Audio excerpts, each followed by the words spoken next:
Okay, well, I just ate 2 apples here because I'm starting my raw vegan diet. And I don't have anywhere to put them because we have a green bin that has to have a bag put in it, and I'll do that a little bit later, really.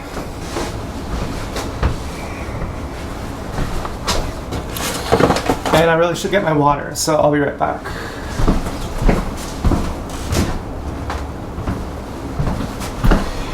Okay, so I'm trying to drink 1 of these per hour.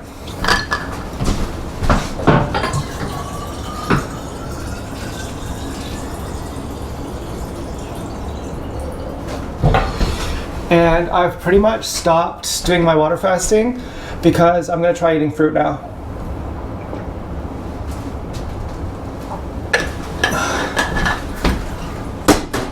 So remind me in like 5 minutes to have another sip of that, because I have to drink it slow. I might drink it every 15 minutes. I don't know. Yeah, I could drink it faster now. You have to drink it really slow when you're water fasting because you don't want to lose your electrolytes. But now that I'm eating, which might be a cop-out, I don't know. Like, basically I really want to do a water fast, but I kind of think I don't need to really, because water fasting is for emergencies. Like, the reason why you have fat on your body to begin with is because you have, you know, the reason why you store excess fat. You know, there's a certain amount of fat that you need, otherwise you'll die. You have to have like 2%, 2.5% body fat at least, I think, for a guy. But then why does the body store extra fat beyond that? Well, it's because if you have an injury or something, then your body needs to have that fat as fuel in case you get injured and you can't move, and you have to wait for something to heal. This is so gross. I made mashed potatoes yesterday, and it's like so sticky on this bowl, which is, it's a nice bowl, but I fucking hate washing this. You know, I really should have soaked these dishes. But if we went to a pottery sale and got this bowl, this would be like $50 or like $40. But this was only $6.99, and this is like a really nice bowl. You know, I really like this bowl.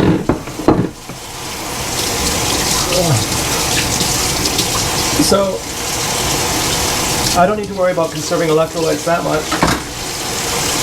And you're not really supposed to run on ketones. That's kind of an emergency way. Like, the body prefers glucose, and it converts glucose into microelectric current, and then we run off of electricity. You know that I ate almost a pound of butter in 2 days? I made butter chicken, and I said to my mom, you would be really upset if you knew how much butter I put in this. And she didn't really say anything. She said, oh, okay, well, just be careful with that. And then I showed her the rest of the brick of butter. I said, this is how much is left. And it was like, most of it was gone. And she was like, oh my God, you're gonna kill us. And today, or like last night, I had, my fucking chest felt so heavy. I made another, you know, I had a little bit of butter left over, so I made butter gravy and butter potatoes. And my chest felt so heavy. I was like, this butter is fucking bad news. But when I was making butter chicken, I thought, well, the first ingredient in butter chicken is butter. So let's just put in more butter. And my mom's boyfriend, he used to be a professional chef. And he said, because he had some of my butter chicken, which was a jar brand called KFI, actually.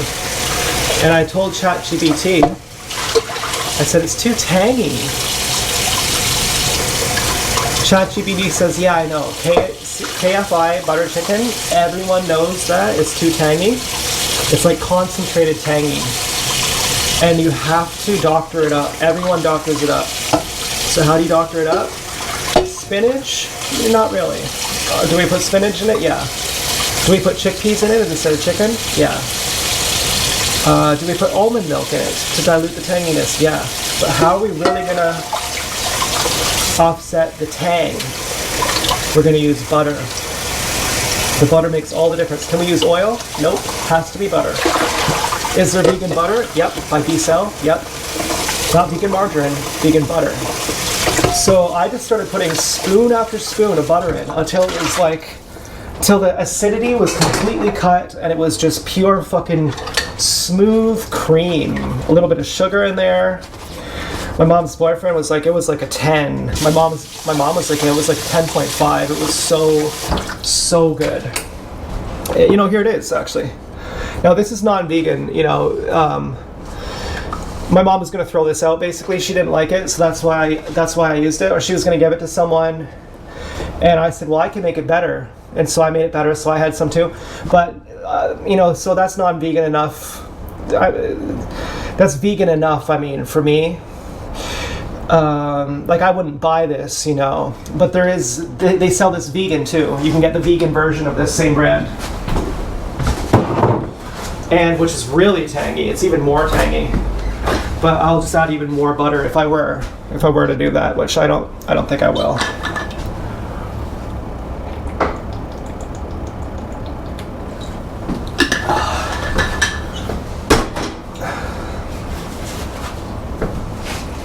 So quitting cooked food is hella fucking hard.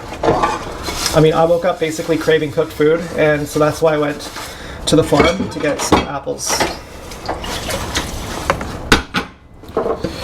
When you eat cooked food, you're eating like bread and stuff, and that has yeast in it, and then you're drinking like Coca-Cola and sugary drinks, and you're basically fermenting alcohol in your guts. You're basically an alcoholic. If you're eating carbohydrates, you're basically an alcoholic. And so there's a lot of other stuff in cooked food that is very addictive. And there's many raw vegans who go raw vegan for a long time, for years. Then they eat cooked food and they can never stop. And let me just put this caveat in here. If you were to just search raw vegan and find the first YouTuber who's a raw vegan, they'll be fucking nuts. To be a proper raw vegan, you'd have to eat like 5 pounds of fruit a day, and you would have to drink like 7 to 10 liters of water a day until you remove the old crap from your stomach. And then at that point, then you can stop drinking water. But the majority of raw vegans, they don't even eat fruit. And if they do, they just eat fruit and they don't drink water. And they don't become hydrated. You're supposed to be 80% water in your cells,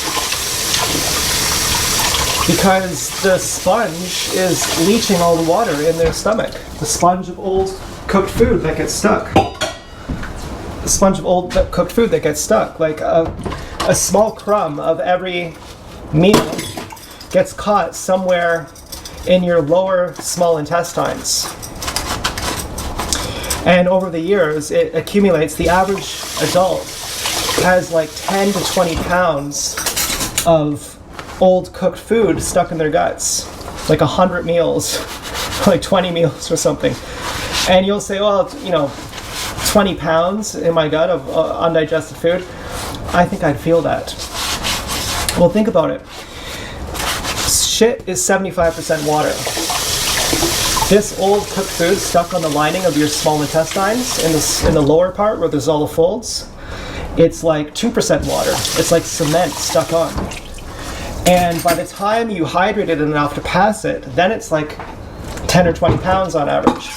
But in its dehydrated form, it's not so voluminous. So you actually won't feel it until you start drinking enough water to hydrate it. Then you will feel it, and then it will be very bloaty.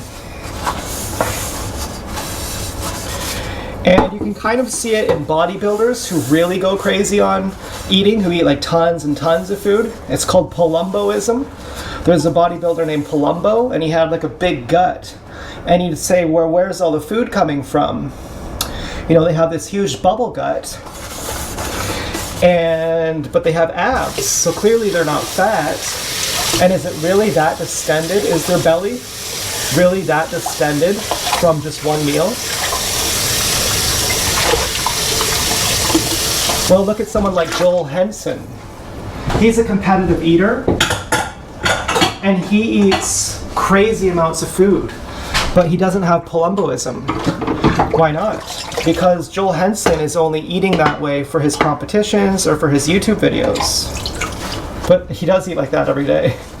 He does actually have a video every day. So why doesn't he have palumboism? I don't know. I don't know, maybe he drinks a lot of water. Maybe he does have palumboism. Maybe he's young. You know, I really don't know.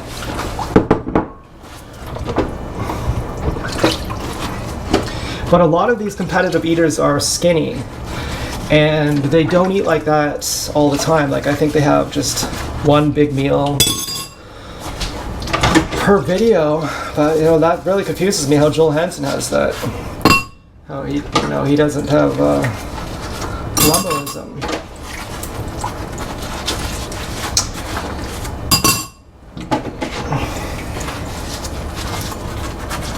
Well, I feel like a fool now. I feel like you're going to say, well, Joel Henson doesn't have palumboism.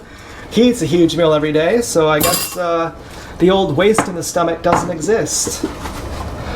That's fine. I know it exists. I know the reason I know it exists is because Lauren fasts like, he's fasted like 12,000 people for 26 days at his water fasting retreat. And they gain weight while they fast because their old waste is hydrating.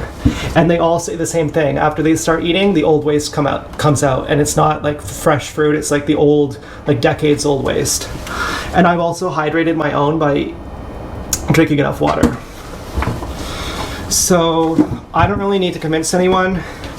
I do feel like a bit of a fool. Like, I don't know how to explain why Joel Henson doesn't have palumboism. I wish I could explain it, but I don't know why. He might though. He might have a bit of a bubble gut. He's ripped. He has like abs and stuff.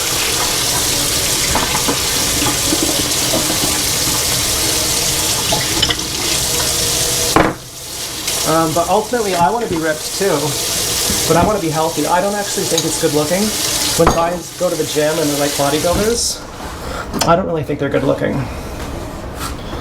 I think it's actually pretty gross. I think it's like really gross. I don't think it's even healthy.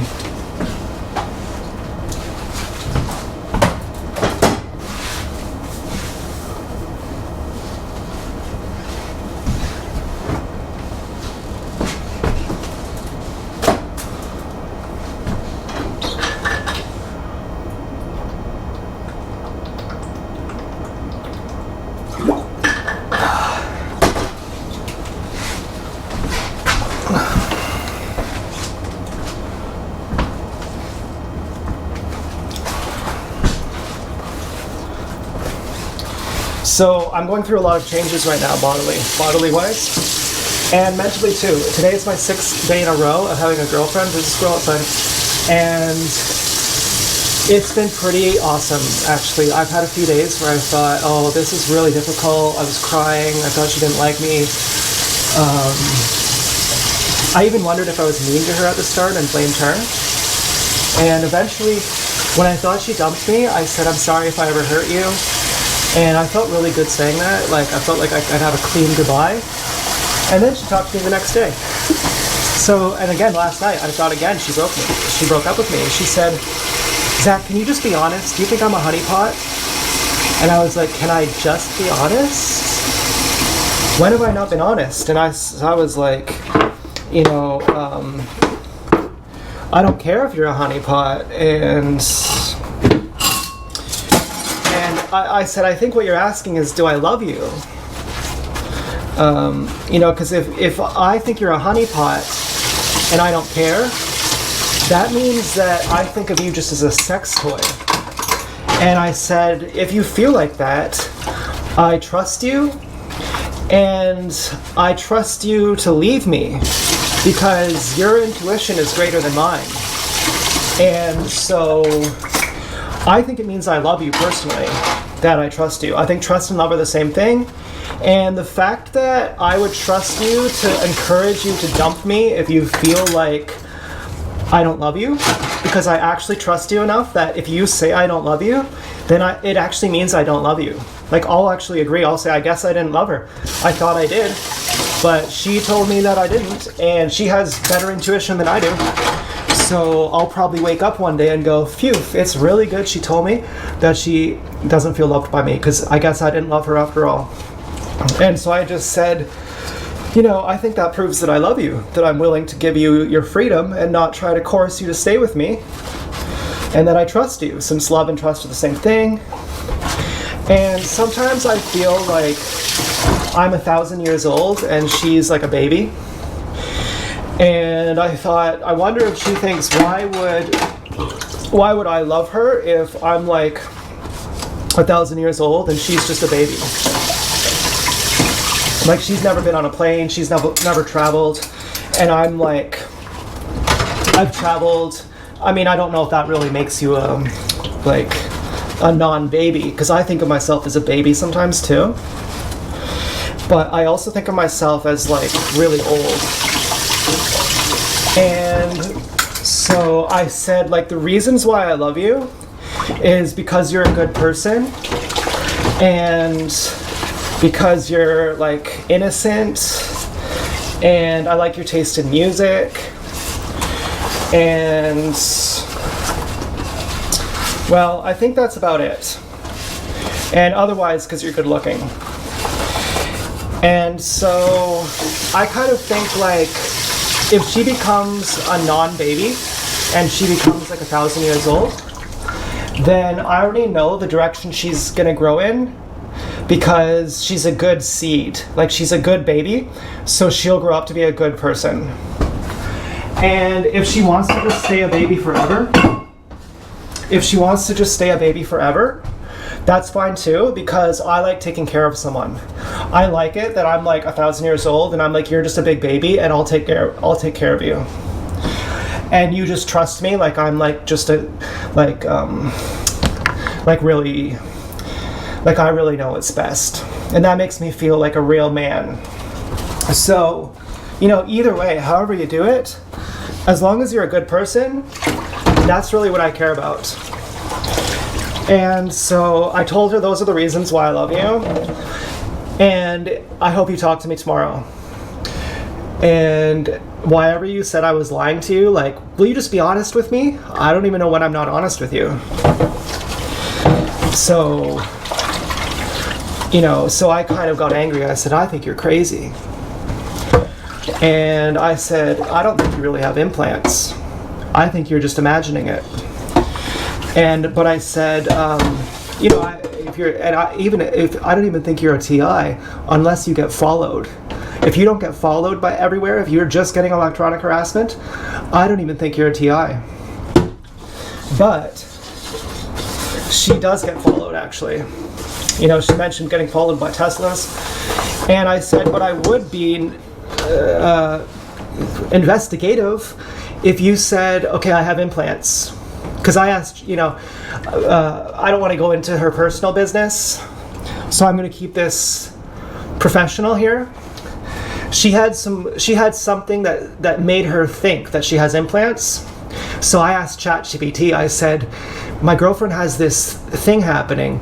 What does that mean? ChatGPT said, that's the thing that happens. That's the thing that happens with people. So I said, because I was mad that she said, will you just be honest with me? I said, okay, I'll be honest with you. I think you're crazy. I don't care. I still love you. I'd in fact tell you don't take medication. If you want the proof that I don't care, that if I think you're crazy, I'd say don't take medication. But she has to, apparently. I don't know why, but she says she has to, and she takes the minimum amount.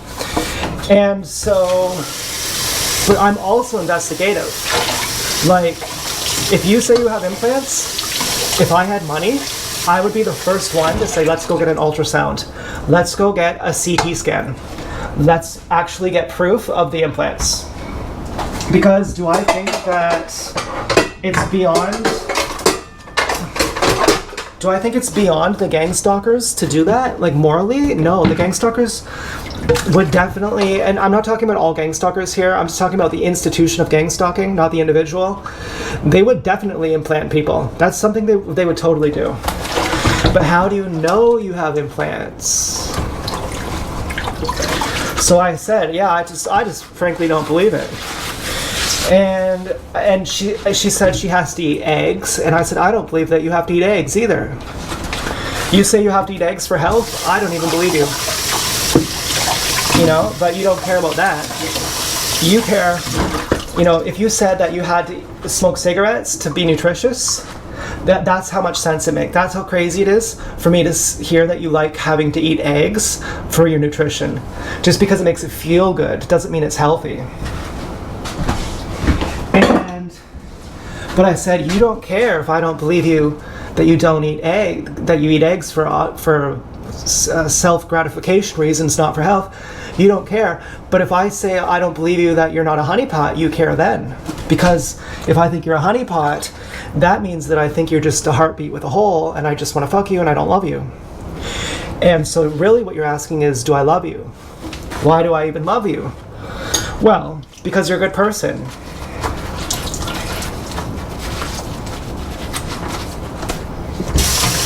I mean, when we got our dog put down, I was so angry. And my cousin she said the best point. She said, hold on.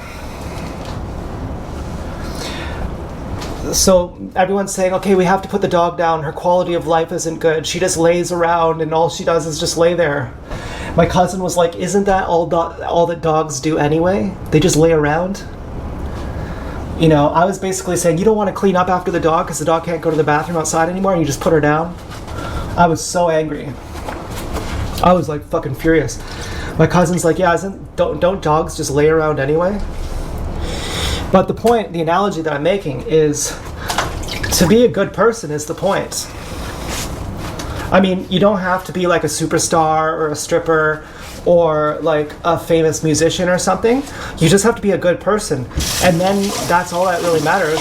And then your uniqueness about yourself is just like the way you talk and your vibe, like your subtle vibe. It's not like okay, I just did a breakdance move and now you're gonna love me. Okay, I did a backflip and now you're gonna love me.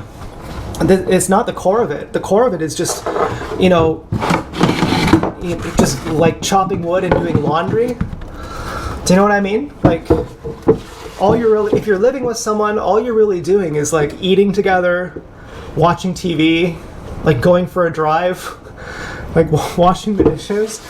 Like, there's nothing really sensational about it.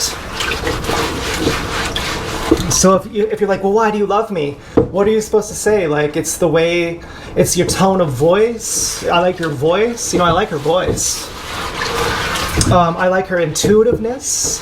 Like, if I'm ever too, I don't want to say arrogant, but too aggressive, like too like not really giving her space to talk when we talk, she's pulls back. And I feel that, and I go, oh, okay, you know, I was too much. I was smothering her there. That was too much. And I like how innocent she is. Like, if you tell her something, she'll just believe you. And you actually can't lie. When someone actually believes everything you say, like when you're actually dealing with a real adult baby who literally believes everything you say, when you realize that, you actually can't lie to them because you'd feel really guilty. Like, you'd feel like you're going to be the one who burns if you deceive this person. Like, you're not allowed to deceive this person. And so I feel like, you know, like it's like a really honest relationship. And one thing I really like about it too is that it's giving me a private life. Like, oftentimes I would get my intimacy needs met by making YouTube videos. And it was like I had to share everything, and I was trying so much to be heard. And now that I have someone to talk on the phone with and to text, I feel like I don't have to brag about it. You know, like, there's certain things that are like special in my life, and I don't have to run on camera and say it to you right away. I can wait for like a day or two to say it to you. And so it gives me, you know, like a private feeling of like I have a private life too.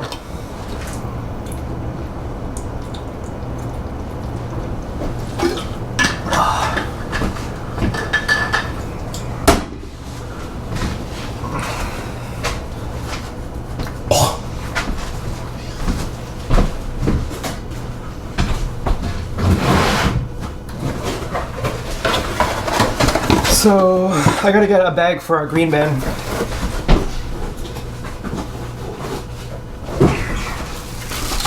These are our green bin bags.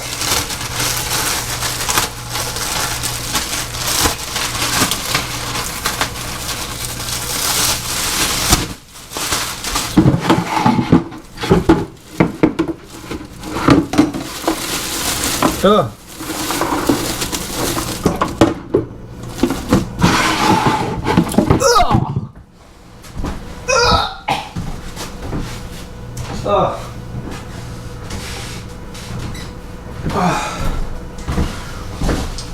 Anyway, so that's about my update for today. So I guess thanks for. Oh God, fucking stinks. Green bin stinks. It needs to be washed. Oh, I'm so lazy. I don't want to do it. I know I'm gonna get in trouble for that, but I'm just so lazy. I'm bad. Okay, I'm bad.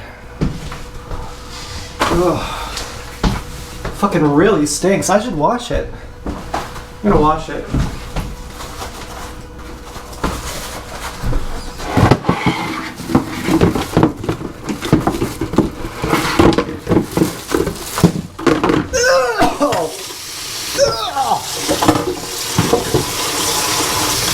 I sound like Tom Hanks when he finds out his name is on the Epstein list. Oh, God!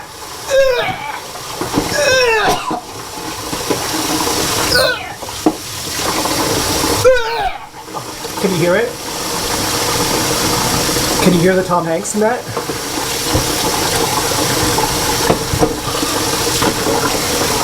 Oh. Fuck.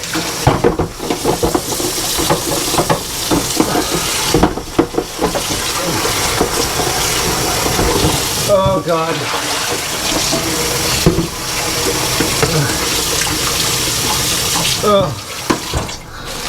It cleans you out though. After a good vomit session, you feel like you've really accomplished something.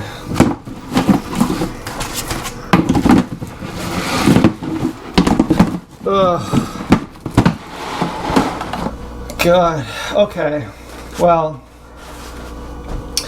thanks for watching. Goodbye.